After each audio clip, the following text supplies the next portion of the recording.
کے شیرزاد عورتوں، میں آج آپ سب کو دیکھ کر بہت خوش ہوں. مجھ سے جب بھی یہ سوال پوچھا جاتا تھا وہ حیران تھے. دیکھیں تو صحیح پنجاب کا درد دیکھیں. وہ بولتے ہیں پڑھا لکھا پنجاب، عورتوں کو آزادی دینے کی ان کی بڑی بڑی تحریکیں، ہمیں دیکھ کر حیران تھے. بلوچ عورت ہو کر مارچ پہ نکلی ہو، بلوچ عورت ہو کر مرد بھی تمہارے پیچھے نکلے. میں ان سے کہتی ہوں کہ یہ میری خوش قسمتی ہے کہ بلوچ عورت بلوچستان میں پیدا ہوئی ہے. یہ میرا شرف ہے، یہ میرا اعزاز ہے کہ میں بلوچستان میں پیدا ہوئی ہوں، جہاں میرا مقام میرے قوم پرستوں نے مجھے اس سماج میں سب سے بڑا مقام دیا ہے. جس طرح میں آپ سب سے مخاطب ہوں میرے بھائیوں، جس طرح یہ وطن آپ کا ہے اس طرح بلوچ عورتوں کا بھی وطن ہے. جس طرح آپ کو حق حاصل ہے کہ آپ سیاست کرے اور قومی تحریک میں شامل ہو جائے، اس طرح بلوچ عورت کو بھی حق حاصل ہے کہ وہ بھی سیاست کرے اور قومی تحریک میں شامل ہو جائے. جس طرح میں آپ سب سے یہی گزارش کرتی ہوں کہ یہ تحریک، یہ آخری جنگ نہ صحیح لیکن یہ وہ جنگ ہے جس میں اب ہر عورت کو اپنے گھر سے نکلنا پڑے گا. ہر عورت کو نکلنا پڑے گا، ہر عورت کو نکلنا پڑے گا، اپنے بچوں کے ہمراہ نکلنا پڑے گا. اس میں بلوچستان کے ہر فرد کو اپنا حصہ دینا پڑے گا، چاہے وہ 80 سالہ کا معاش ہے، چاہے وہ عورت ہے، چاہے وہ بچہ ہے، چاہے وہ مرد ہے. نکلو اپنے گھروں سے.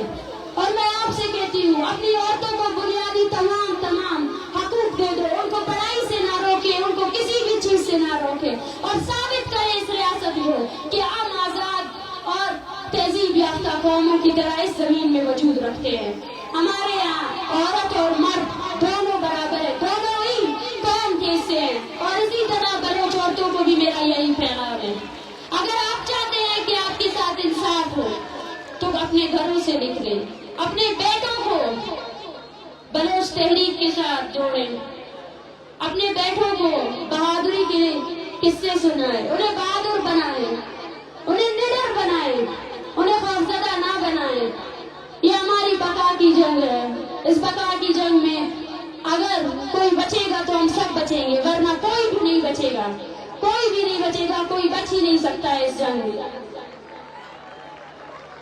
میں اپنے قوم کے استاد، دانشور، ٹیچر، صحافی، ان سب سے مخاطب ہوں کہ کوئی ہمیں باہر سے آ کر نہیں پڑھانے والا. میں ہم ٹیچر سے مخاطب ہوں کہ جائے بلوچستان کے اسکولوں کو فعال کریں، جائے ہمارے بلوچ بچوں کو پڑھائیں. میں ہم ڈاکٹر سے مخاطب ہوں جو شاید اپنی زندگی کو بیرون ملک کہیں سیٹل لائف دیکھنا چاہتے ہیں. ان کو کہتی ہوں میں کہ بلوچستان کے لوگوں کو آپ کی سب سے زیادہ ضرورت ہے. آئے اپنے بلوچستان میں اپنے لوگوں کا علاج کریں.